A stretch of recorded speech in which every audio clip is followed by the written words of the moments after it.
Welcome back guys. मैं देवेंद्र चंद पांडे और आपका प्यारा सा चैनल देवेंद्र चंद क्लासेस। आज मैं आपको क्लास 12 के फिजिक्स के इस वीडियो में बताने वाला हूँ सेलों का संयोजन। किसका? सेलों का बेटा संयोजन कैसे करते हैं, ठीक है ना। तो सेलों का संयोजन न्यूमेरिकल की दृष्टि से इंपॉर्टेंट टॉपिक है। तो बेटा सेलों का संयोजन दो प्रकार से करते हैं। मुख्यतः सेलों का संयोजन यानी combination of cell. Combination of cell first है सीरीज सीक्वेंस। किस सीक्वेंस में? सीरीज सीक्वेंस, श्रेणी क्रम। तो श्रेणी क्रम में संयोजित करने के लिए सेल को करते क्या है दोस्तों? सबसे पहले लेट बी आपके क्या है?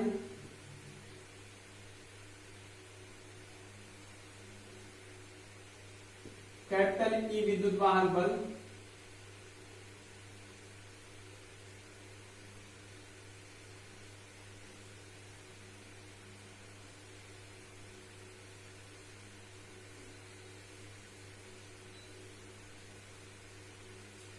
कैपिटल ई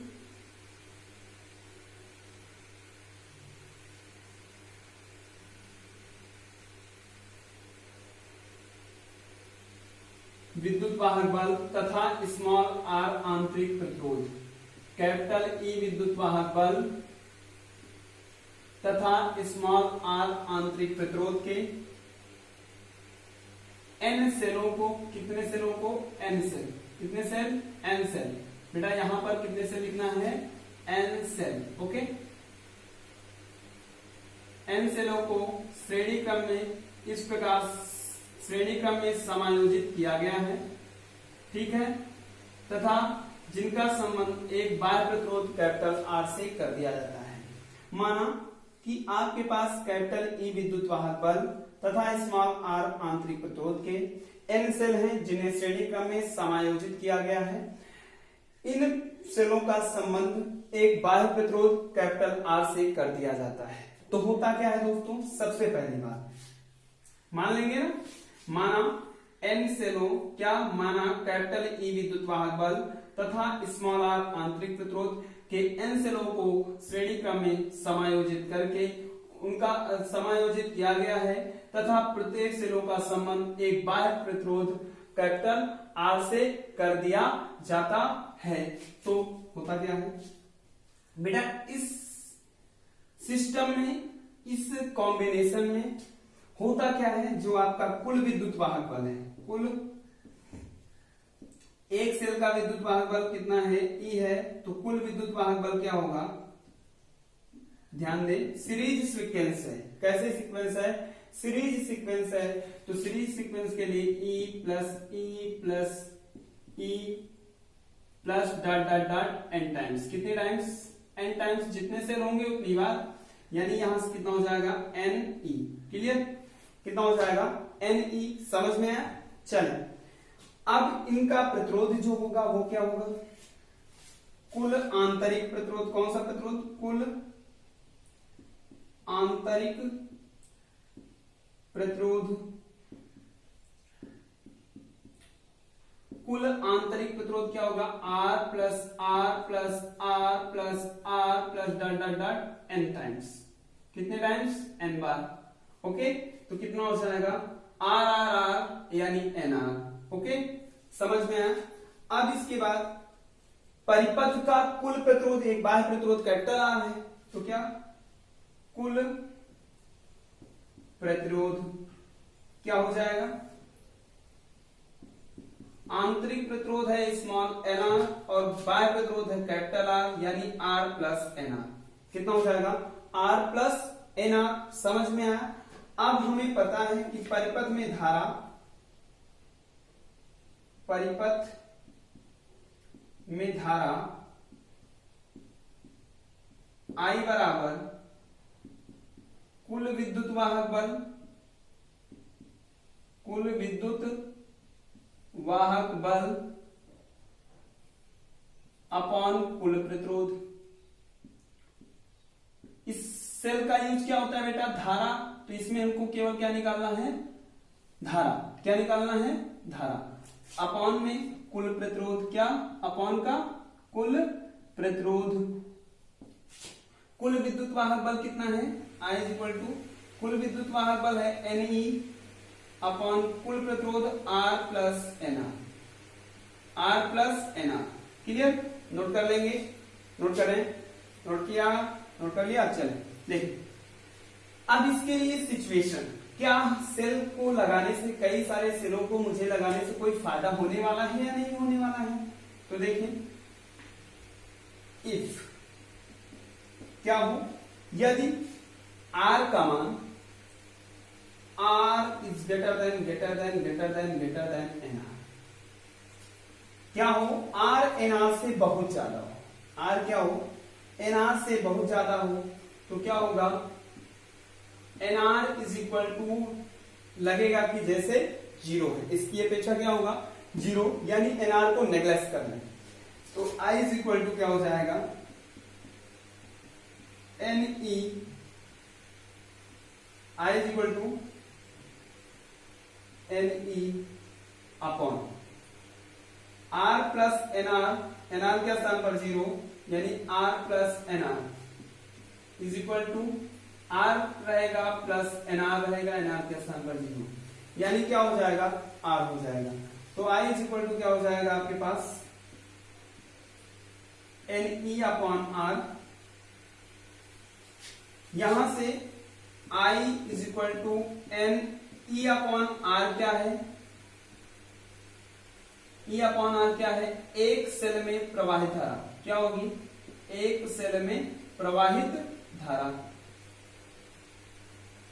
एक सेल में प्रवाहित धारा, यानी धारा क्या हो जाएगी, n गुनी हो जाएगी, क्या हो जाएगी, धारा n गुनी हो जाएगी। समझ में आया क्या होता है, जब आंतरिक प्रतिरोध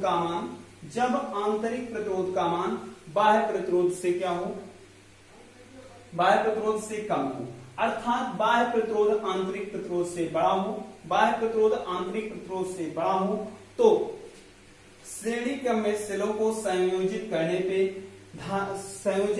करने पर धारा n गुनी हो जाएगी, एक सेल में प्रवाहित धारा की धारा n गुनी हो जाएगी, अतः क्या होगा, धारा लाभ होगा, क्या होगा, अतः धारा लाभ होगा। समझ में आई बात, धारा क्या हो जाएगी, n गुनी हो जाएगी, अतः धारा लाभ होगा। क्लियर, क्योंकि धारा n गुनी हो रही है ना एक सेल की धारा का, तो हमें कई सेल जोड़ेंगे, जितने ज्यादा सेल जोड़ेंगे उतनी ज्यादा धारा मिलेगी श्रेणी क्रम में।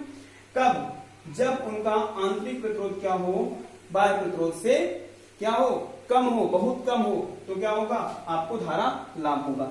लेकिन सेकेंड सिचुएशन हम ये करते हैं, ये भी तो हो सकता है कि आंतरिक प्रतिरोध क्या हो आपका ज्यादा हो, बाह्य प्रतिरोध कम हो।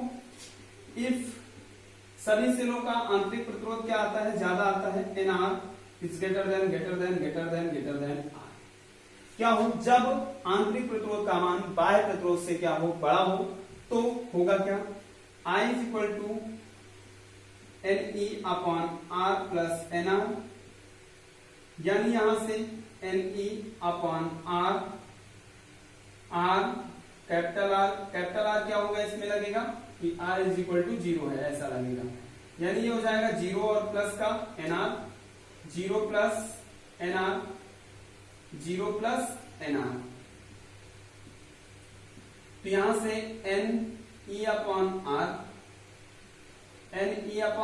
NR, तो n से n कैंसिल, यानी E अपॉन R, अतः क्या होगी, धारा एक सेल में प्रवाहित धारा के बराबर होगी। क्या होगा, जब आंतरिक प्रतिरोध बाह्य प्रतिरोध से छोटा हो, अर्थात बाह्य प्रतिरोध क्या हो, छोटा, तथा आंतरिक प्रतिरोध बहुत अधिक हो या बहुत बड़ा हो, तो इस स्थिति में परिपथ में श्रेणी क्रम में समायोजन में प्रवाहित धारा एक सेल में प्रवाहित धारा के बराबर होगी, अतः कोई धारा लाभ नहीं होगा, कोई धारा लाभ नहीं होगा। समझ में आया दोस्तों, चलिए समझ में आया, क्लियर, सारी बातें क्लियर हो रही है ना। चलिए अब हम लोग बात करते हैं समांतर क्रम समायोजन। किसकी बात करते हैं, समांतर क्रम समायोजन। श्रेणी क्रम समायोजन समझ में आया, अब हम लोग बात करेंगे किसकी, समांतर क्रम समायोजन, पैरेलल सीक्वेंस, समांतर क्रम।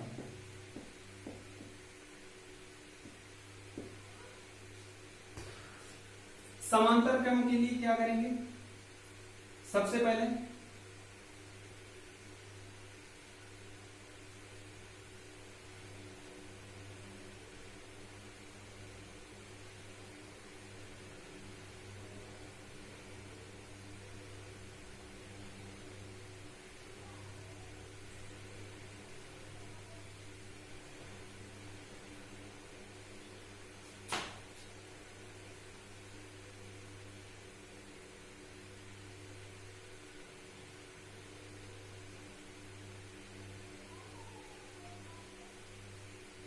इसी प्रकार क्या किए जाते हैं,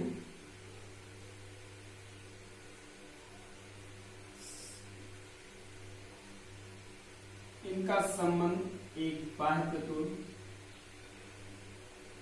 कैपिटल आर से कर दिया जाता है। ठीक है, कैपिटल ई विद्युत वाहक बल है, स्मॉल आर आंतरिक प्रतिरोध है प्रत्येक सेल का, और ऐसे कितने एन सेल, कौन से सेल, कितने सेल,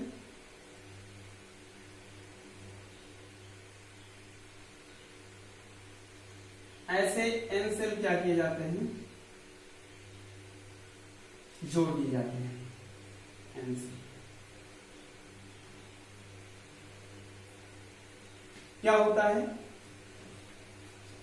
माना कैपिटल ई विद्युत वाहक बल, कैपिटल ई विद्युत वाहक बल तथा स्मॉल आर आंतरिक प्रतिरोध के एन सेलों को समांतर क्रम में समायोजित करके इनका संबंध समांतर क्रम में समायोजित किया जाता है तथा इनका संबंध एक बाह्य प्रतिरोध कैपिटल आर से कर दिया जाता है।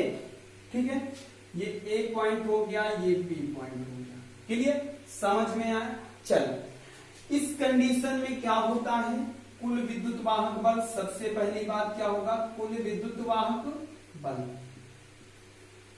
कितना होगा दोस्तों, प्रत्येक सेल का ई यानी कितना होगा ई। ठीक है, अब आंतरिक प्रतिरोध, कौन सा आंतरिक प्रतिरोध, कुल आंतरिक प्रतिरोध। अच्छा, समांतर क्रम समायोजन के लिए प्रतिरोध का तुल्य प्रतिरोध का सूत्र होता है 1/r is equal to 1/r is equal to 1/r1 plus 1/r2। तो तुल्य प्रतिरोध के लिए क्या करोगे, 1/r' मान लेते हैं, आंतरिक प्रतिरोध है इसलिए स्मॉल r' लिख लेते हैं, बराबर 1/r प्लस 1/r प्लस का 1/r। इसी प्रकार आपको कितने टाइम्स जाना है, n टाइम्स, कितने टाइम्स, n टाइम्स जाना है, यानी n/r।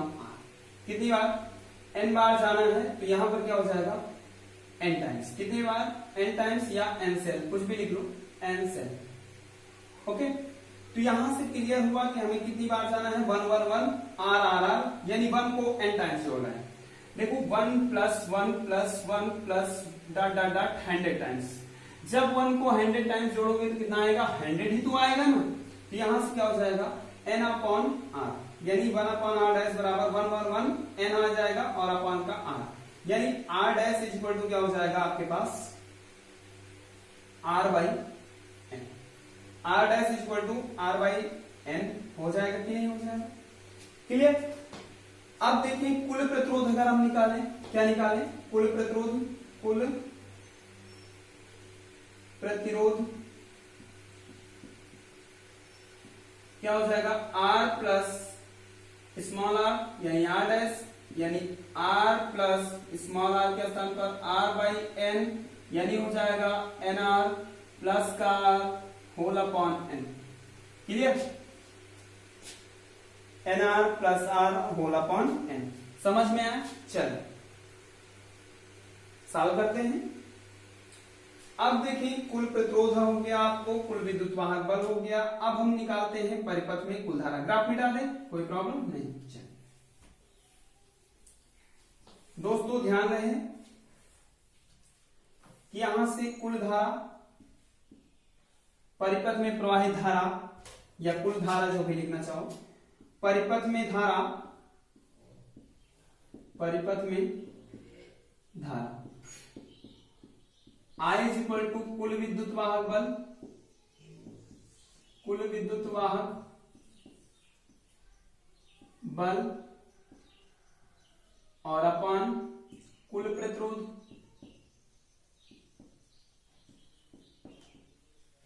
कुल विद्युत वाहक बल I इज इक्वल टू कुल विद्युत वाहक बल है E अपॉन कुल प्रतिरोध है कितना R plus R by N, यहां से E upon N R plus R और n ऊपर यानी Ne upon N R plus R, यानी इसके लिए क्या होगा I is equal to Ne upon N R plus are.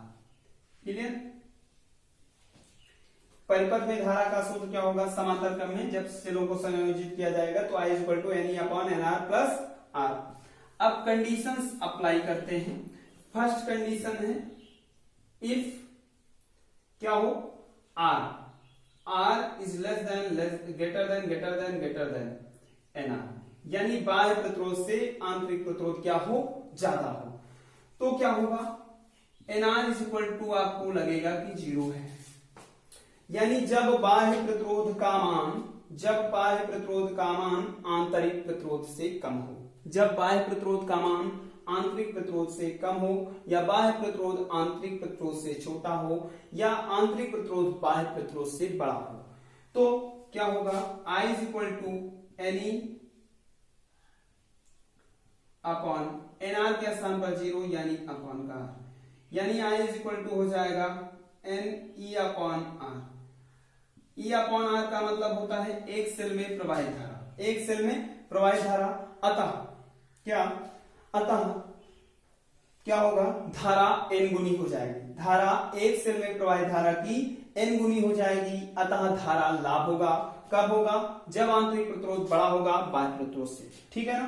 क्या होगा I is equal to Ne upon R, अतः धारा एक सेल में प्रवाहित धारा की n गुनी हो जाएगी, अतः हम कह सकते हैं कि धारा लाभ होगा, ठीक है ना। सेकंड कंडीशन देखते हैं। सेकंड कंडीशन होता क्या है दोस्तों, अब हम ले लेते हैं कि जो आपका NR है, NR यानी बाह्य प्रतिरोध इज बाह्य प्रतिरोध इज ग्रेटर देन आंतरिक प्रतिरोध। बाह्य प्रतिरोध क्या है, आंतरिक प्रतिरोध से बड़ा है। जब बाह्य प्रतिरोध आंतरिक प्रतिरोध से बड़ा होगा तो R इज इक्वल टू 0 होगा, यानी I इज इक्वल टू क्या हो जाएगा Ne अपॉन NR और प्लस R के स्थान पर 0, यानी यहां से Ne upon n upon R, n से n कैंसिल, यानी I इज इक्वल टू हो जाएगा E अपॉन आर, ठीक है। जब क्या होगा बाह्य प्रतिरोध आंतरिक प्रतिरोध से बड़ा होगा तो क्या होगा परिपथ में प्रवाहित धारा वही रहेगी, यानी धारा बदलने वाली नहीं है, अतः क्या होगा यानी परिपथ में प्रवाहित धारा का मान बढ़ता या घटता नहीं है, अर्थात कोई धारा लाभ नहीं होगा। परिपथ में प्रवाहित धारा एक सेल में प्रवाहित धारा के बराबर होगी, ठीक है ना, समझ में आया। चलिए दोस्तों, नेक्स्ट वीडियो में हम लोग देखेंगे व्हीटस्टोन्स ब्रिज और एक और टॉपिक इसी में देखेंगे, उसमें देखेंगे मिश्रित क्रम समायोजन। कौन सा, मिश्रित क्रम समायोजन, जिसमें क्या करेंगे हम लोग n सेलों को ले लेंगे, उनको श्रेणी क्रम में जोड़ देंगे और उनकी m समांतर पंक्तियां ले लेंगे, तो वहां पर परिपथ में धारा लाभ निकालना होगा। तो वहां पर I इज इक्वल टू आएगा MNE upon MR plus NR, ऐसा समथिंग आएगा। तो इसको हम क्या करेंगे, वहां पर सॉल्व करेंगे। ओके दोस्तों, आई होप आपको सारे पॉइंट क्लियर हुए होंगे और आपको एक एक बातें समझ में आई होंगी। तो दोस्तों अगले वीडियो में फिर से मिलते हैं। तो अगर आपको वीडियो पसंद आया है तो वीडियो को लाइक करें और चैनल को सब्सक्राइब करें और बेल आइकन जरूर दबाएं। Okay guys, all the best, bye bye, see you, take care.